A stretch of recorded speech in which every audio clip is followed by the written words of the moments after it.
Lero Factory 265 Media yabwera ndi nkhani ya woimba otchuka kwambiri wa ku America amene atangomaliza kuimba mdziko muno nthawi yomweyo anathamangitsidwa inde kupangidwa deportee kuwuzidwa kuti asadzabondenso mdziko muno, nyimbo zake kubanidwa kuti zisadzalirenso pa wireless ya boma ya NBC, komanso aliyense ovala ngati woimbayu kumangidwa. Kampani yopanga kapena kugulitsa zovala za mtundu umene amakonda kuvala katswiriyu kulandidwa license yopangira business, komanso eni kampanizo kutsekeredwa kundende kumene. Kodi analakwa chani woimbayu kuti mpaka afike pokwiyitsa president wa dziko la Malawi chotere? Lero tabwera ndi nkhani yonse. Ngati ndinu alendo pangani subscribe kuti tidziyendera limodzi. Nkhani yosemphana chichewa pakati pa woimba ndi anthu andale si yachilendo mu mbiri ya dziko lino.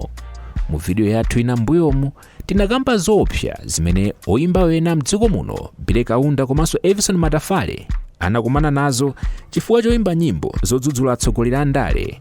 Koma chifukwa chimene oimba amene tabwera naye lero anaonera mavuto mdziko muno ndi choziziditsa nkhongono mpaka lero. Nkhani yonse inayamba pamene katswiri woimba otchuka kwambiri mdziko la America Percy Sledge analengeza kuti adzaimba mdziko muno mwezi wa Septembala mchaka cha 1972. Katswiriyu analotchuka kwambiri moti lili ngati lero tithakuyerekeza ndi akatswiri ngati Chris Brown kapena oimba aliyense otchuka kwambiri pa dziko lonse lapansi amene inu mmakonda kwambiri kumvera nyimbo zake kuti akubwera kudzaimba mdziko muno. Katswiriyu analengeza kuti adzaimba live kuno ku Malawi pa bwalo lija la zamasewero lotchuka la Kamuzu Stadium. Dziko lonse lidagwedezeka ndi nkhaniyi ndipo anthu ochuluka osatochokera mu mzinda wa Blantyre okha koma mzigawo zonse za dziko lino anayamba kukonzekera phwando la mayimbidwe apamwambali.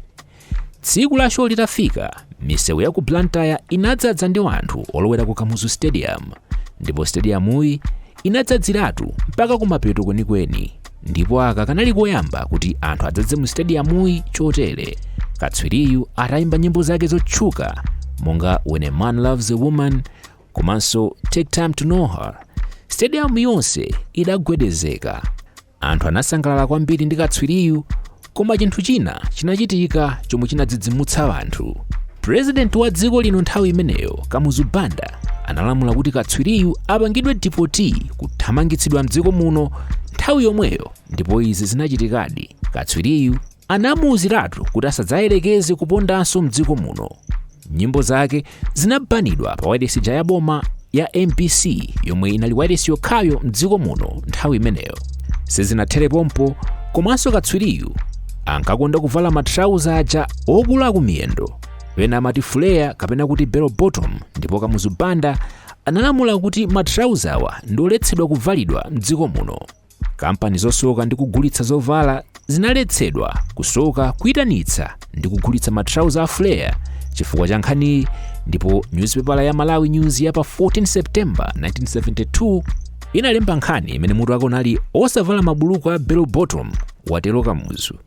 Nkhani idapitira unena kuti president wa muyaya ngwazi Dr. H. Kamuzu Banda adalamula kuti kuyambira pa 1 Oktoba chaka chimenecho cha 1972 kampani kapena fakitale iliyonse imene idzapezeke ikuyitanitsa mabuluku a mtundu wa bell bottom kapena kuti maflare adzayilanda chilolezo cha ntchito ya malonda license, ndipo mwini kampaniyo adzamutsekera kundende kapena kumpirikitsa mdziko muno ngati atakhala ochokera mdziko lina. Iye adapitirira kunena kuti Malawi aliyense amene business yake ndiyosoka nsalu atadzapezeka akusoka mabuluku a bell bottom sadzachitanso business yake mdziko muno, ndipo iyeyo adzakamutsekera kundende.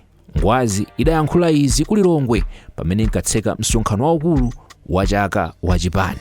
Chifukwa chimene president wakale wa dziko lino Kamuzu Banda anachitira izi ndi chimene chimaziziritsa nkhongono anthu ambiri mpaka lero. Katswiriyu anapalamula akuti chifukwa chokuti show yake imene anachititsa ku Kamuzu Stadium inasonkhanitsa anthu ochuluka kuposa awo amene ankapita ku bwaloli, Kamuzu akakhala ndi msonkhano wake zimene akuluakulu aboma nthawi imeneyo anaona kuti zitha kusokoneza chitetezo cha dziko. Kamuzu anakwiyanso kwambiri ndi katswiriyu chifukwa anagwiritsa ntchito chipata chachikulu cholowera mbwaloli pa nthawi imene amalowa mbwaloli malo molowera pa gate yaying'ono kuseri kwa bwaloli. Nthawi imeneyo Kamuzu Banda anali yekhayo amene ankagwiritsa ntchito chipata chachikulu polowa m'bwaloli. Chifukwa chinanso chinali chokuti katswiriyu anayelekeza namtindi wa anthu amene analowa m'bwaloli ndi namtindi wa anthu amene amalowanso m'bwaloli Kamuzu Banda akakhala ali ndi msonkhano wake kumeneko. Ndiye popeza katswiriyu ankasunga tsitsi zija amati afro, Kamuzu analamula achinyamata amene amasunganso tsitsi ngati katswiriyu kuti amereretu tsitsilo ngati sakufuna kupeza mavuto. Kamuzu anadzudzulanso oyimbayo Percy Sledge chifukwa chobweretsa kulowerera pakati pa achinyamata mdziko muno ngati mene analowerera achinyamata a mdziko la America. Zina ukamva koma mbiri safufuta, izi zinachitikadi mdziko muno. Kaya ndemanga yanu ndiyotani pa nkhaniyi? Tiyankhuleni mu comment section. Pano ndiloleni akandipatse moni madera wena, koma ndikusiyani ndi kanyimbo ka Kamuzu kuimbidwa ndi MBC Band kamene akuti Kamuzu wakachona.